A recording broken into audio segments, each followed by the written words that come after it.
Welcome back to 70s Mallu. ഇന്ന് നമ്മൾ Dallas എയർപോർട്ടിലാണ്. ഞാനൊരു പ്രൈവറ്റ് വിസിറ്റ് വന്നതാണ്. അപ്പം നമ്മളൊക്കെ ഇന്ന് ഞാൻ ഉദ്ദേശിച്ചപ്പോൾ നിങ്ങൾക്ക് ഒരു സ്കൈ ലൈൻ ഡ്രൈവ് എയർപോർട്ടിന് മുകളിൽ കൂടെയുള്ള ഒരു ഡ്രൈവ് കാണിക്കാൻ ഉദ്ദേശിക്കുകയാണ്. നിങ്ങൾക്ക് തീർച്ചയായും അത് ഇഷ്ടപ്പെടുമെന്ന് വിചാരിക്കുന്നു. കാരണം ന്യൂയോർക്കിലുണ്ട്, ഇത് ഡാലസ് DFW എയർപോർട്ടിലാണ്. അപ്പോൾ അവിടേക്കുള്ള സ്കൈ ലൈൻ ഡ്രൈവ് നമുക്ക് എൻജോയ് ചെയ്യാം. നമ്മളിപ്പോൾ നേരെ സ്കൈലിങ്ക് അല്ലെങ്കിൽ സ്കൈ ലൈൻ റൈഡിലേക്ക് പോകണം. ഒരു ട്രെയിൻ ആയിരിക്കും, മിക്കവാറും ചെറിയ ട്രെയിൻ ആയിരിക്കും, അല്ലെങ്കിൽ ട്രാം. മിക്കവാറും പല എയർപോർട്ടുകളിലും ഉണ്ട്. നമുക്കിത് DFW ഡാലസ് എയർപോർട്ട് എന്നുള്ള വലിയ എയർപോർട്ടാണ്. ഉണ്ട്, ഒരുപാട് ഗേറ്റ്സ് ഉണ്ട്. ഇതൊരു റൗണ്ട് ചെയ്യുമ്പോൾ എനിക്ക് തോന്നുന്നു 10 കിലോമീറ്റർ ഉണ്ടെന്ന് തോന്നുന്നു. അതുപോലെ അല്ല, ഒരു മൈൽസ്, ഒരു 5-6 മൈലുണ്ട് മിനിമം. അത്രയ്ക്ക് ദൂരമുണ്ട്. ഒരു 15-20 മിനിറ്റ്സ് പിടിക്കും റൗണ്ട് ചെയ്ത് വരാനായിട്ട്. അപ്പോൾ ഈ റൗണ്ട് ചെയ്യുന്ന സമയത്ത് നമുക്ക് ഈ സർവ്വ എയർപോർട്ടിൻ്റെ സൈഡിലുള്ള എല്ലാ ഭാഗങ്ങളും ശരിക്കും കാണാം.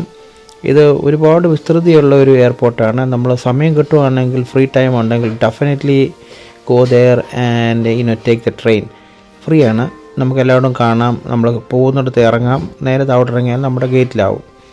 പിന്നെ ഇതിൻ്റെ അതൊരു നമ്മളിതൊന്ന് പരിചയപ്പെടുന്നത് എപ്പോഴും നല്ലതായിരിക്കും. ഇന്ന് എനിക്ക് സമയം കിട്ടിയതുകൊണ്ട് ഇതൊന്ന് കാണാമെന്ന് വിചാരിച്ചു. മിക്കവാറും ന്യൂയോർക്കിലൊക്കെ ചെന്ന് കഴിഞ്ഞാൽ നമ്മൾ പെട്ടെന്ന് റഷ് ചെയ്ത് അടുത്തതിന് പോകാനായിട്ടാണ് ശ്രമിക്കുന്നത്.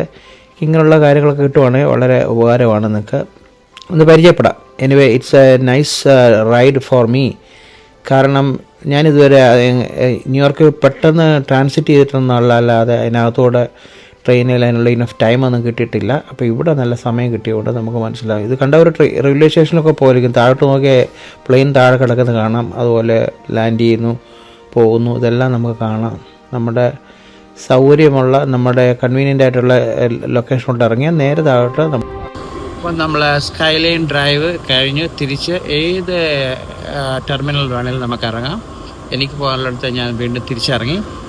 നിങ്ങൾ എൻജോയ് ചെയ്തെന്ന് വിചാരിക്കുന്നു. ഇത് നമുക്ക് ഓൾ അറൗണ്ട് സമയമുണ്ടെങ്കിൽ എപ്പോഴും എയർപോർട്ടിൽ ചെന്നാൽ അവിടുത്തെ സ്കൈ ലൈൻ ഡ്രൈവ് ഇതുപോലെ മുകളിൽ കൂടെയുള്ള ട്രാം, ട്രെയിൻ ഒക്കെ ഉണ്ടെങ്കിൽ ഒന്ന് പോകുന്നത് നന്നായിരിക്കും. എല്ലാം ഫ്രീ ആണ്. നമുക്കൊന്ന് ശരിക്കും പരിചയപ്പെടാം. എയർപോർട്ടുമായിട്ടൊരു ഇൻക്ലിനേഷൻ കിട്ടും, എവിടെയൊക്കെ ഏതൊക്കെ ലൈനിൽ ഇറങ്ങാൻ പറ്റുമെന്നുള്ളത്. അപ്പോൾ എനിവേ, ഇതൊരു നിങ്ങൾക്ക് പ്രയോജനപ്പെട്ടു എന്ന് വിചാരിക്കുന്നു. സമയം വേണം ഇതിന്. സമയമുണ്ടെങ്കിൽ, ഫ്രീ ടൈം ഉണ്ടെങ്കിൽ, just go to the skyline drive or any other tram service around the airport. അതായിരിക്കും ഏറ്റവും നല്ലത്. നമുക്ക് ഏറ്റവും കൂടുതലും നമ്മളെ കൊണ്ടുപോകേണ്ട കാര്യമില്ല, നമ്മൾ തന്നെ പോവാം.